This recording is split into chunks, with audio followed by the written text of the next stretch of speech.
আসসালামু আলাইকুম, সবাই কেমন আছেন? আশা করছি সবাই ভালো আছেন। তো আমাদের দেশটা খুবই ছোট্ট একটা দেশ, কিন্তু আমাদের দেশের মহত্ত্ব কি জানেন? আমাদের দেশের মানুষের ভিতরে যে ঐক্যতা, এই যে মানুষের ভিতরে যে মিলবন্ধন, এই জিনিসটা আসলে কোনো দেশে কোথাও খুঁজে পাবেন না। কারণ বিভিন্ন দেশে যুদ্ধ বলেন, বিভিন্ন সময় বিভিন্ন ক্রাইসিস বলেন, সব কিছুতেই তাদের সব কিছু সরকারে হ্যান্ডেল করে, কিন্তু আমাদের দেশ এমন একটা জায়গা যেখানে সব কিছুই জনগণ হ্যান্ডেল করে।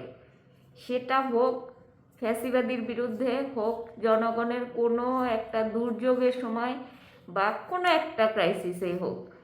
বর্তমানে আমাদের যে পাশের কান্ট্রি, প্রতিবেশী কান্ট্রি আছে ইন্ডিয়া, তারা যে আমাদের বিরুদ্ধে প্রোপাগান্ডাগুলো ছড়াইতেছে একের পর একটা, মানে আমরা তো এমনিতেও অনেক দিন পরে, বিগত 15-16 বছর অত্যাচারিত হওয়ার পরে যে এই যে একটা স্বাধীনতা পাইছি, এই স্বাধীনতাটাকে নষ্ট করার জন্য যে আমাদের প্রতিবেশী রাষ্ট্র যে ছকগুলা আঁকতেছে, তারা আসলে তাদের মাথায় হাত পড়ে গেছে যে তাদের যে যেমন অঙ্গরাজ্যগুলা, তাদের দেশ তো বিশাল, তাদের যে অঙ্গরাজ্যগুলা তাদের মতোই আমাদের ট্রিট করতো এতদিন।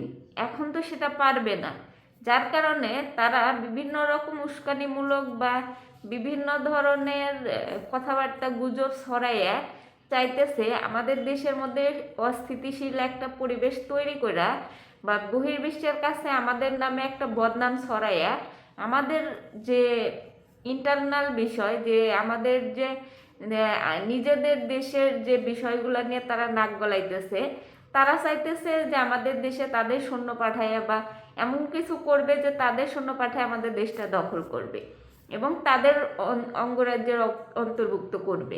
কিন্তু তারা এটা ভুলে গেছে যে এই বাংলাদেশের মানুষ 1971 সালে যখন যুদ্ধ করছিল, তখন কিন্তু মিলিটারি বা পুলিশ আর্মি তারা কিন্তু যুদ্ধটা করে নাই। তাদের সংখ্যা খুবই কম ছিল, এবং এটাও স্বীকার করে না বাংলাদেশ যে ভারতের কোনো অবদান ছিল না, কিন্তু ভারতের এখানে স্বার্থ ছিল। কারণ ভারত বরাবরই পাকিস্তানের সাথে, ভারতের সাথে দ্বন্দ্ব ছিল। সেই কারণে ভারত বরাবরই চাইছে যে পাকিস্তান থেকে এই পূর্ব পাকিস্তান আলাদা হয়ে যায়। সে কারণে হয়তো তারা হেল্পটা করছে, কিন্তু আমরা সেটাকে, তারপরেও আমরা সেটাকে উপকার হিসেবে মানি, এবং আমরা মানি যে ভারত আমাদের উপকার করছে, সহযোগিতা করছে, ঠিক আছে। কিন্তু এখন যেটা করতেছে, তারা আমাদের দেশটাকে এই চট্টগ্রাম চাই, এই নোয়াখালী চাই, এই এটা চাই, ওটা চাই, মানে আমাদের দেশটা কি মুড়ি মোয়া, মানে বাজারে আলু পটল, যে আজকে চট্টগ্রাম চাই, কালকে যশোর চাই, পরশু দিন খুলনা চাই, তারপরের দিন এই এই শহর ওই শহর, এইভাবে করে করে সব, মানে তাদের মনে হচ্ছে মামার বাড়ির আবদার। আর তাদের কিছু মিডিয়া, গরু মার্কা মিডিয়া, তারা খায়ও গরির গোবর, মাথা ভর্তি শুধু গোবরই। তো তারা কি ছড়াইতেছে যে বাংলাদেশে এই হইতেছে, সেই হইতেছে, হিন্দুদেরকে মারতেছে, এটা হইতেছে। তো তোদের কি, তোদের তোদের যে দেশের মধ্যে যে এত মুসলিম মারা হইতেছে, মুসলিমদের যে এত লাঞ্ছনা করা হইতেছে, তো তোরা তোদেরটা দেখ না। তোদের বিষয়ে তো আমরা এত মাথা গেলাইতে যাই না। হিসেবে তো আমাদের আগে আওয়াজ তোলা উচিত ছিল যে ইন্ডিয়াতে এত মুসলিমদেরকে এরকম অত্যাচার করা হইতেছে, এত মসজিদ ভেঙে দেওয়া হইলো, তারপরে তো আমরা যতখানি আমাদের জায়গা থেকে প্রতিবাদ করার চেষ্টা করছি, যার যার নিজ নিজ ব্যক্তিগত জায়গা থেকে। কারণ আমরা মুসলিম হিসেবে মুসলিমের পক্ষে কথা বলছি, কিন্তু আমরা তো কোনো গভর্নমেন্ট ইস্যুতে বা এরকম টাইপের কোনো কিছু করি নাই যে আমরা অন্য দেশের উপর হস্তক্ষেপ করতেছি। কারণ আমরা মুসলিম হিসেবে মুসলিমের পক্ষে কথা বলতে পারি, তোমরা হিন্দু হিসেবে হিন্দুর পক্ষে কথা বলতেই পারো, কিন্তু সত্যটা না যায় না, শুধুমাত্র দাঙ্গা ফ্যাসাদ লাগাইয়া সেটার পিছনে কলকাঠি নাড়তেছো, আর ভাবতেছো বাংলাদেশ এরকম শুরু হয়ে যাবে, বহির্বিশ্বের কাছে দেখাবে যে বাংলাদেশ একদম জঙ্গিবাদ হয়ে গেছে, মৌলবাদী হয়ে গেছে, বাংলাদেশ ইন্ডিয়া দখল করা উচিত, এরকম ভাবতেছো। এরকম ভাবে লাভ নাই তো। কারণ এই বাঙালিরা নিরস্ত্র বাঙালি, তারা এই দেশটা স্বাধীন করছে পাকিস্তানের হাত থেকে। পাকিস্তানি কিন্তু বিশাল বাহিনী ছিল, তাদের সেই বাহিনী থেকে কারা এই দেশটাকে মুক্ত করছে? এদেশে কৃষক, জনগণ, যারা খেটে খাওয়া মানুষ। আপনারা যে ইন্ডিয়ার দাদারা, আপনারা ভাবতেছেন যে বাংলাদেশে তো আর্মি বিডিআররা তো নাই, এত শক্তিশালী না। এটা কোনো ভাবার কারণ নাই। কারণ হইতেছে বাংলাদেশের প্রত্যেকটা ঘরে ঘরে আর্মি, প্রত্যেকটা ঘরে ঘরে বিডিআর, প্রত্যেকটা ঘরে ঘরে একটা করে সৈন্য আছে। আপনার কাদের মারবেন, কিভাবে মারবেন? শেখ হাসিনার যে সরকার, সে তো দেশের পরিস্থিতি জানে, তারপরেও সে কেন আটকাইতে পারে নাই তার পালিয়ে যাওয়া?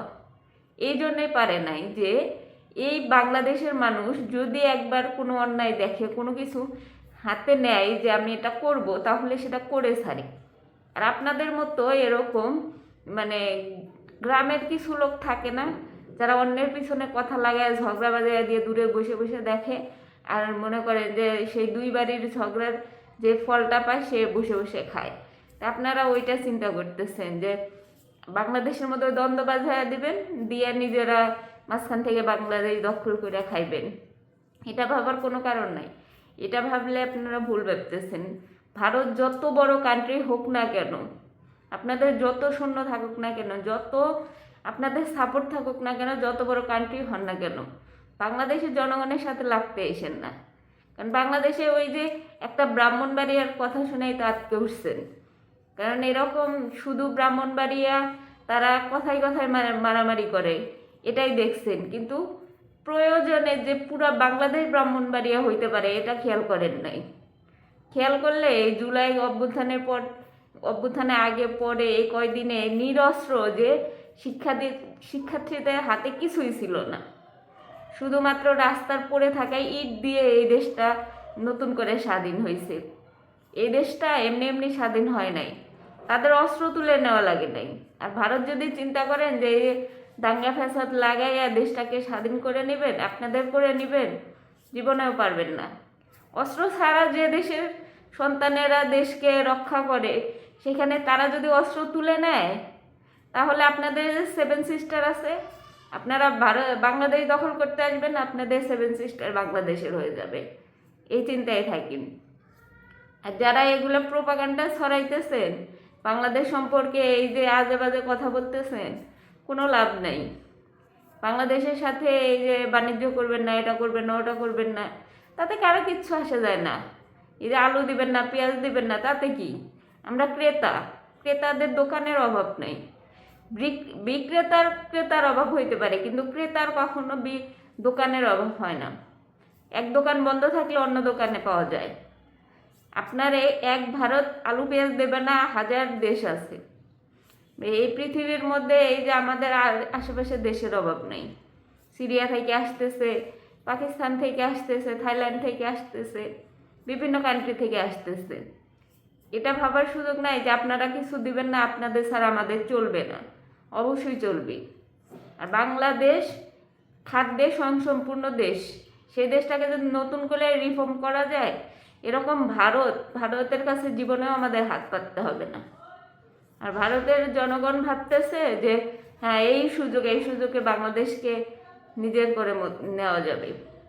এই কথা ভাইবেন না যে নিজের করে চাইলেই পাবো।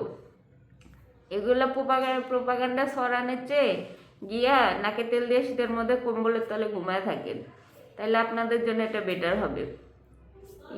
ইন্ডিয়ার যে দালালরা আছে, বাংলাদেশের প্রত্যেকটা মানুষ, হিন্দু, মুসলিম, বৌদ্ধ, খ্রিস্টান, সবাই একযোগে থাকে, একসাথে থাকে, কারোর সাথে কোনো বিভেদ নাই। দুই একটা বিচ্ছিন্ন ঘটনা এগুলো আপনারা লাগানোর চেষ্টা করতেছেন। আর আপনারা কি ভাবতেছেন যে আপনাদের ফিল্মে যে রকম দেখায় আর আমরা আলু খাইয়া বসে থাকবো আর এগুলো ঘটতে থাকবে আর আমরা কিছুই বলবো না? মানে আমাদেরকে সেই শেখ হাসিনার মতো পুতুলের মতো নাচাইবেন আর আমরা নাচতে থাকবো, এরকম না। আপনাদের মুভি বাংলাদেশের সবারই মুখস্থ। যেমন শেখ হাসিনা শুরু করছিল movie end of the day, সে পালাইয়া গেছে। ওই আপনার ঘরে পালাইছে, তারে জিগায় যে বাংলাদেশের মানুষ কি, সে বাংলাদেশের মানুষ আসলে কি করতে পারে আর কি না করতে পারে। তো ভাইবা দেখেন। সবাই ভালো থাকেন, সুস্থ থাকেন। আল্লাহ হাফেজ।